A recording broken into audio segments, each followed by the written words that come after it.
After mooring overnight at Yelvertoft, we had an hour's journey to Crick for the annual boat show.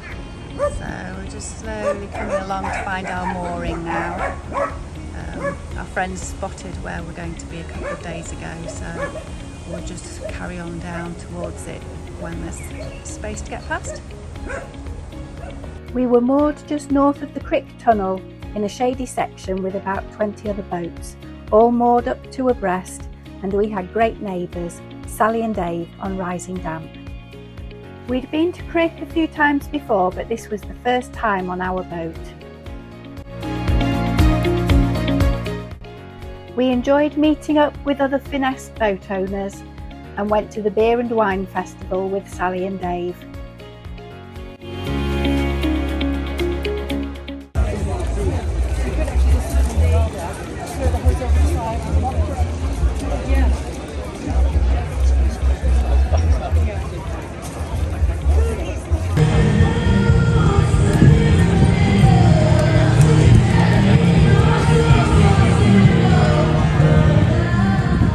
We also met up again with the couple we'd travelled with a couple of weeks before for early morning dog walks. Just leaving our beautiful shady mooring at Crick, and we're going to head through the Crick Tunnel, turn around at the Winding Hole on the other side, and then head back again this way as we're going back north, at least for a little while. Crick Tunnel, just under 1400 metres, and we'll see if we meet anything coming the other way. Having spent the last couple of days in 25 to 28 degrees of heat, we're now in a very cold, very drippy tunnel. It's not pouring, it's not dripping. Look at the roof as well.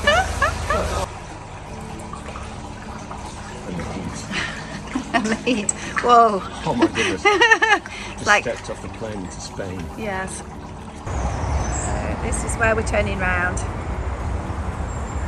We went back to Welford Wharf to see the Micron Theatre, a travelling narrowboat theatre company performing an original play called Wensleydale Way, which was very entertaining and worth coming back for. We also bought some great cheeses from a 3-sheep cheese boat. It's that time of year again. We're foraging elderflowers for elderflower champagne. Got a new stem. Complete with livestock. Ooh. Extra flavour. And that is the sheer slough. Done. And for those who missed the sound of last year's batch, this is the noise. And I made elderflower and lemon curd.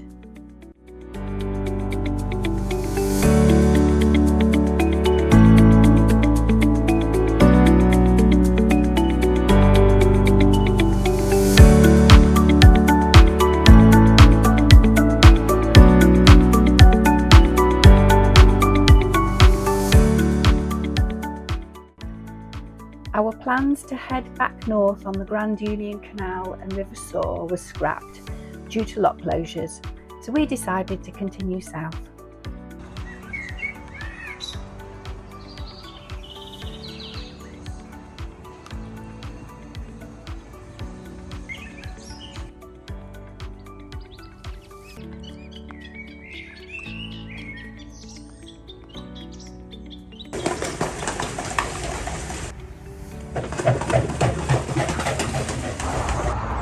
We're at the top of the Watford Locks. That's the M1 behind me, and we're waiting. We've got about an hour and a half wait. The Watford Locks are 7 locks in total, and we're dropping 16 metres in total. In the middle of it there is a staircase of 4 locks, which is one after the other without a pound in between.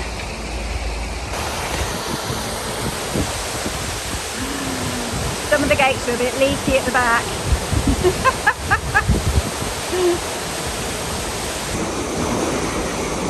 Following us down in this lock flight today, we have some well-known boating YouTubers. There's Pete and Caroline's boat. They're one day more aboard. And behind them are Paul and Anthony from Narrowboat Life Unlocked in their new boat Dexter's Star, which just won Best in Show at Crick.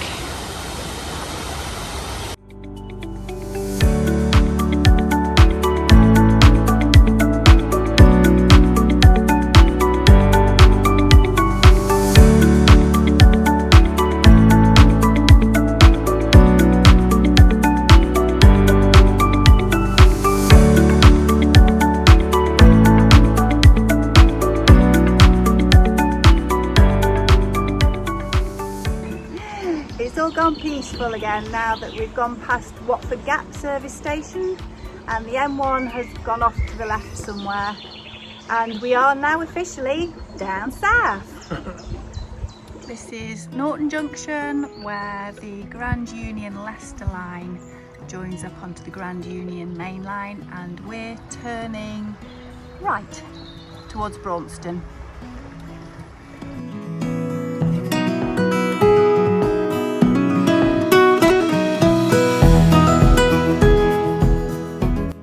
This is Braunston Tunnel, our second tunnel today, and this is 1,873 metres long, so it's longer than the Crick Tunnel. Ventilation shaft number 2. After 6.5 hours and 10 locks, we arrived at Braunston and had a few drinks with Paul, Anthony and Pete at the Admiral Nelson. This is the bottom lock on the Braunston flight. It's very busy here today, lots of boats going up and down. It's a very, very busy part of the canal network. But it's a lovely day, so we're not in any rush.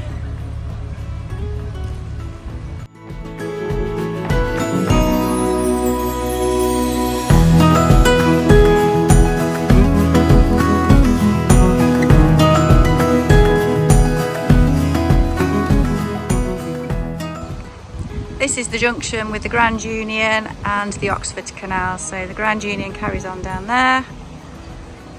This boat's just waiting for us to go past. And the Oxford North is going this way. Well, the Oxford Canal, so far, a few hundred metres up, is absolutely gorgeous. We moored near Dunchurch Pools Marina and were invited for towpath drinks with another couple of boats and had a lovely evening. Tuesday the 2nd of June, we are now heading up towards Rugby on the Oxford Canal North, and we've just passed under the M45, which was quite noisy. So things are now going to get a bit quieter again, which is nice. Hopefully. Colin's a bit tired after his walk up Barbie Hill this morning.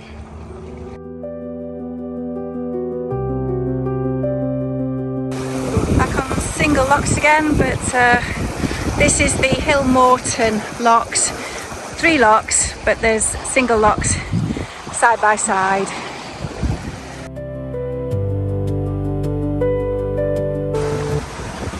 Thank you. Thanks very much. Thanks.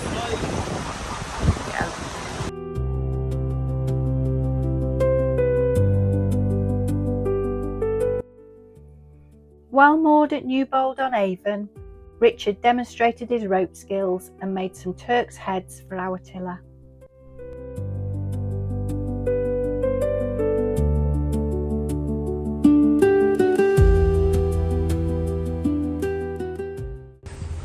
Another day, another tunnel.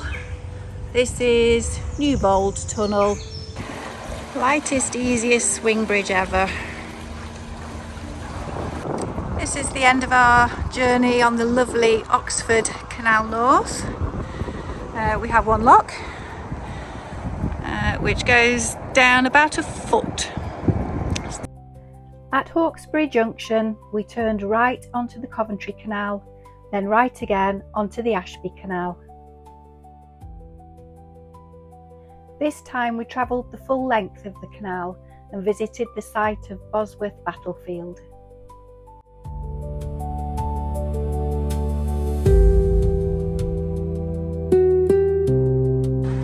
just leaving our pretty mooring near Bosworth Battlefield. I'm feeling more like I'm at sea. We've swapped over for a bit now. It's still raining. The dog refuses to go in. There's a fear of missing out. This upper part of the Ashby Canal is a site of special scientific interest.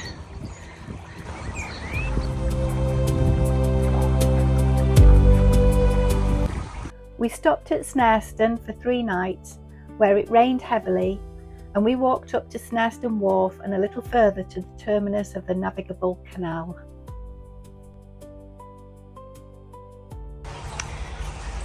This is the Snareston Tunnel, 250 metres long. This is Snareston Wharf at the end of the Ashby Canal. Richard's just going to wind the boat here, and I've just hopped off to drop off the rubbish. So I'll come back when he's done. As the sun came out, we stopped off at Sutton Wharf and we all had ice cream from the ice cream boat. We then stayed 1 night at Duck Corner in Stoke Golding before setting off back to the Coventry Canal.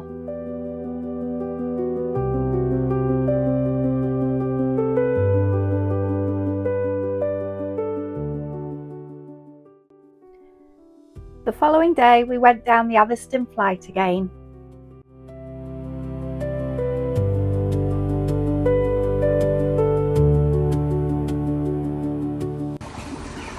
Atherstone flight, 11 locks, done.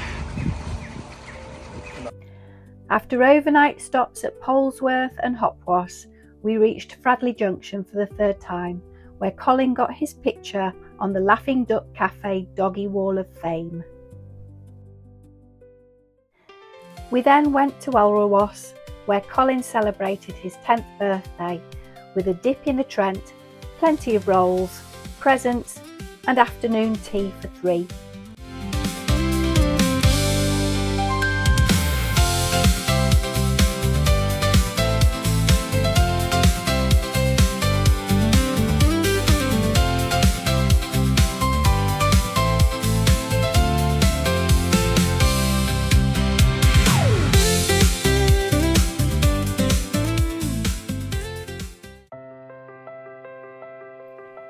The following day was the summer solstice and I watched the sunrise, and we celebrated with a sharing platter and beer flight.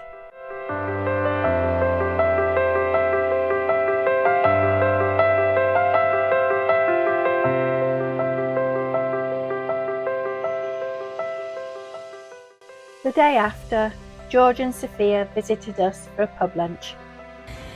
It's 5:30. Tuesday the 23rd of June. We've got up very early to do an early morning cruise. 1, because it's a beautiful day. 2, because it's going to be incredibly hot today, so the sooner we get off the better.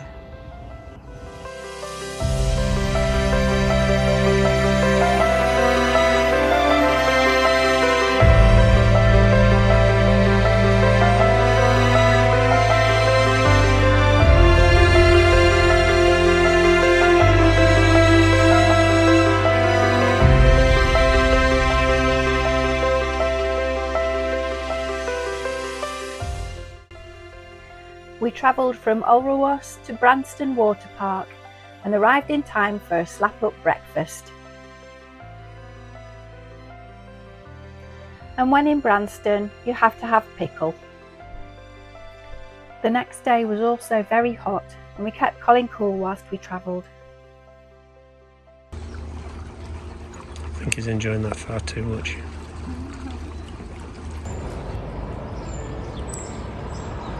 Another early start, it's just before 6:15.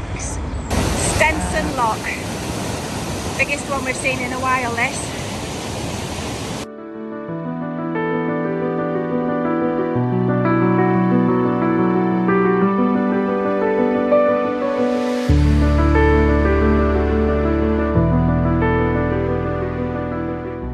journey to Shardlow, we decided to do things a bit differently.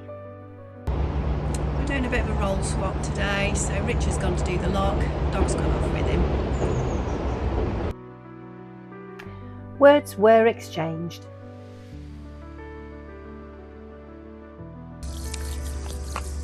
Colin doesn't seem to mind being hosed down to keep him cool. In fact, I think he's loving it. During our stay in Shardlow, we had a family night out in Leeds and also visited Elveston Castle again. We then joined the Trent again and set off for Trent Lock.